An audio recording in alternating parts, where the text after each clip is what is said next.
น้ำมีขึ้นถึงการเงินฝากเด้อง่ายดีเลย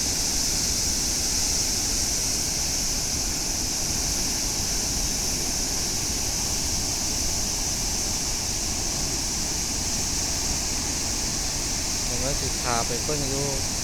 บดออกกันเด้อเมื่อกี้นี่ไทยมาแล้วแต่ว่าโทรศัพท์มีปัญหาก็เลยเกิดเหตุ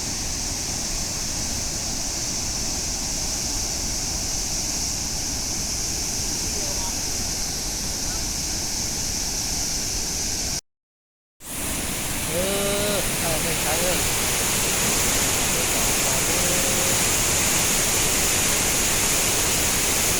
เอาให้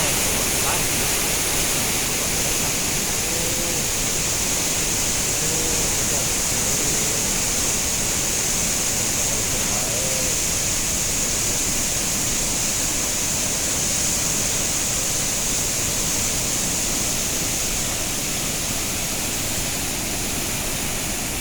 ให้ผมเอาด้วย